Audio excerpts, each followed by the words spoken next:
Good morning, student. Today I am going to describe the chapter when the fish laughed. Okay, first of all, we should know about the characters because this is the part of the play. So we should know about the characters. First character is the king, the ruler of a kingdom in the valley of Kashmir. ठीक है, तो कश्मीर की valley का जो ruler था वो king था. And queen the newly wed wife, मतलब अभी उसकी जल्दी ही मैरिज हुई है. वजीर the chief minister of the kingdom. Aamir वजीर सन, वजीर का सन जो था वो आमिर था. Bhaskar a well to do farmer, Bhaskar कौन था? एक फार्मर था. शिवानी भास्कर की डॉटर थी. Hina one of the queen maids, और हिना जो थी वो क्वीन की मेड्स थी. Servant Bhaskar servant. Okay, now we see what is the scene described here. The queen, attended by her maids, is sitting in an enclosed balcony of a palace, amusing herself by watching people carrying their wares of the town market. She hears the raucous cry of a fisherwoman and instructs Hina to buy some fish from the woman. The queen, attended by her maids, जो queen थी वो attendants थी, मतलब घिरी हुई थी. उसकी जो अटेंडेंट्स थी वो मेड्स थी. ये सिटिंग इन क्लोज बालकनी, और वो कहाँ बैठी थी? बालकनी में बैठी थी, अपनी पैलेस के बालकनी में बैठी हुई थी. Amusing herself by watching people carrying their wares to the town market, और वो उधर देख रही थी बालकनी के साइड में कि कुछ जो हॉकर्स थे वो इधर उधर सामान ले जा रहे थे. ठीक है, टाउन मार्केट में. See here's the rockers, rockers means the rough shrill, और उसने एक रफ स्रिल वॉइस सुनी. किसकी वॉइस थी? फिशर वुमेन की. And instruct Hina to buy some fish from the women, और to listen the voice from the fisher women. जो queen थी उसने ऑर्डर दिया हिना को. Hina is the name of the queen's maid. उसने ऑर्डर दिया कि वहाँ जाके वो कुछ फिश को ले आए, परचेज करें. ठीक है, now we see queen. Hina buy that silver fish. Oh wait, is it a male or female fish? Queen ने हिना से कहा कि तुम जो सिल्वर फिश लेके आओ, बड़ी सिल्वर फिश लेके आओ, लेकिन तुम्हें सबसे पहले सुनना चाहिए, तुम वेट करो कि वो, पहले आपको पूछना है कि वो मेल है या फीमेल फिश है. Fisherwomen, it is a male fish your majesty. Fisherwomen कहती है ये क्या है? मेल फिश है. योर मैजेस्टी मतलब रानी को जो संबोधित करते हुए जो शब्द है वो योर मैजेस्टी है. Queen disappointedly, oh can not eat it then. अब वो क्वीन जो थी वो डिसअपॉइंट हो गई और उसने कहा अब तो मैं इसे नहीं खा सकती. हिना, वाई ये सब कोर्स.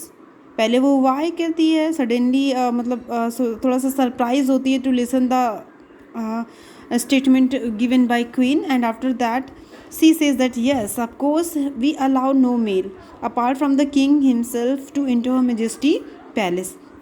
वो सोचती, कहती हाँ सही है, क्योंकि यहाँ हमारे जो मैजेस्टी पैलेस में किसी भी मेल को आने की इजाज़त नहीं है, एक्सेप्ट किंग. केवल किंग ही आ सकते हैं और किसी भी मेल को एंटर करने की इजाज़त नहीं है. Right then a loud laughter is a heard, और फिर राइट साइड से एक लाफर आता है, और जो सुनती है वो क्वीन, कोई हंस रहा है. Every one looks around and at each other looking at the source of the laughter, और सभी लोग उसी तरफ देखने लगते हैं जहाँ से वो जो लाफिंग है वो उसकी आवाज़ आ रही है. Look at this is the fish, and fish को बेचने वाले हैं और ये राजा के दरबारी हैं. तो fisherwomen with wide open eyes the fish is laughing. अब फिशर वुमेन जो है अपनी वाइड ओपन आइज से कहती है कि फिश है, ये फिश हंस रही हैं. Everybody looks into the basket and indeed a fish is sleeping about with its mouth open. और सभी लोग क्या करते हैं, बास्केट के साइड में देखने लगते हैं और देखते हैं कि जो फिश है वो क्या कर रही, उछल रही है वहाँ पे, और वो अपना माउथ ओपन करके हंस रही हैं. Queen flushed with anger. अब जो क्वीन है वो गुस्से में हो जाती है. How dare you guards. अब वो कह रही इसकी हिम्मत कैसे, तुम्हारी हिम्मत कैसे हुई हंसने की. अब वो चिल्ला रही है guards. Two guards from the front gate of the palace approach the balcony. जो दो गार्ड्स थे वो जो गेट पे थे वो तुरंत एंट्री करते हैं बालकनी के साइड में. Get hold of that women, tie her up. इस वुमेन को रोको, इसे बांध लो, इसे मतलब अरेस्ट कर लो या उसे कैद कर लो, जो भी है। The frightened fisherwomen leaves behind her basket and starts running up the road as fast as legs can carry her. अब क्या है, जैसे ही फिशर वुमेन ने ये सारी चीज़ें देखी तो उसने तुरंत बास्केट छोड़ दिया और जल्दी से भागती हुई, जितनी तेज़ वो भाग सकती थी रोड पे, वो चली गई। Mean while the queen angrily marches of into her bedroom. और जो इसी बीच में जो क्वीन थी वो गुस्से में होके अपने बेडरूम के साइड में चली जाती हैं। सीन 2 में हम देखते हैं क्या सीन है। Inside the queen's bedroom. अभी तक आपने बालकनी का सीन, फर्स्ट में आपने बालकनी का देखा सीन, एंड सीन 2 में जब जो क्वींस का बेडरूम है उसका सीन है। क्वीन कह रही है how dare a fish laugh at me. अब वो बड़बड़ा रही है अपने साहब से और जो मेट्स हैं वो सुन रही हैं, तो वो कह रही है कि कैसे हिम्मत कैसे हुई कि फिश मेरे ऊपर हंस रहे हैं। Maids draw the curtains and leave me alone. अब वो कह रही है maids draw the curtain, curtain खींचो और मुझे अकेले छोड़ दो। I will not see anyone, मैं किसी और को नहीं देखूंगी। Inform the king that I am angry, मैं फिश। अब वो कहती है कि जाके इन्फॉर्म करो किंग को कि मैं गुस्से में हूँ और केवल फिश मुझे, और वो कह रही है कि फिश मेरे ऊपर हंस रही है। The maids draw the heavy curtain and leave her. The room is dark. After a while, the king enters hurriedly. अब made draw the heavy curtains. अब मेड जो है खींचती है कर्टन्स को, हैवी कर्टन्स को, और उसे अकेले छोड़ देती है। The room is dark, room जो है डार्क है। आफ्टर अ वाइल, कुछ समय बाद, किंग जो है बहुत जल्दी से इंटर करता है क्वीन की बेडरूम में। King lovingly, what is it my dear, who has dare to offend you. अब वो बहुत प्यार से बोलता है, कहता है कि क्या हुआ मेरी प्रिय, who has dare to offend you, कौन हिम्मत कर रहा है जो तुम्हें, किसने तुम्हें ऑफेंड किया है, किसने तुम्हें परेशान किया है, किसकी हिम्मत हुई जो इसने तुम्हें परेशान किया। Queen tearfully, my husband, I have always been honored in my dear father's kingdom. Never in all my life have I faced such humiliation. A fish, a mere fish, laughed at me in a public.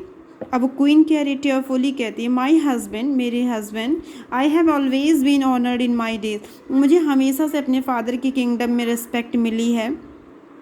Never in all my life I have faced such, कभी भी मैंने इस तरीके का humiliation means होता है disrespectful act, या जो भी उसने सुना, लॉफिंग सुनी, वो डिसरिस्पेक्टफुल एक्टिविटीज़ मेरे सामने कभी भी हैपन नहीं हुई, ना ही कभी मैंने इसको फेस किया जब मैं अपने पिता के घर थी। A fish, a mayor fish, laughed at me in public, और एक फिश, उसकी इतनी औकात कि वो पब्लिक में मेरे ऊपर हंसे।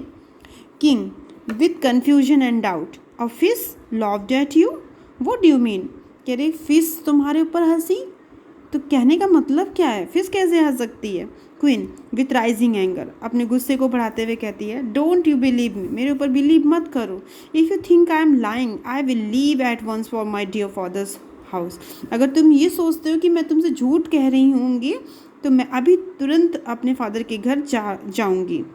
किंग कंसोलिंगली, अब उसे बहुत ढाढ़स बंधाते हुए, सांत्वना देते हुए कहता है no no my dear, I too believe you, don't be angry, wipe away these tears, your tears give me more pain than they give you. Give me a few days and I will punish whoever is responsible for this offense. अब कह रहा है कि no my dear, तुम्हें इतना सोचने की, इतना परेशान होने की ज़रूरत नहीं है कि तुम मेरा पैलेस छोड़ के अपने फादर के पैलेस में जाओ। मैं तुम पे बिलीव करता हूँ और तुम्हें गुस्से होने की कोई ज़रूरत नहीं है। अपने आंसू पोंछ लो, क्योंकि तुम्हारे ये आंसू मुझे पेन देते हैं, और मैं कुछ ही दिन में उस पर्सन को पनिश करूँगा जिसने तुम्हें परेशान करने की हिम्मत की है। Now I am wind up my today's description. The next description is in next part. Thank you so much for watching this video.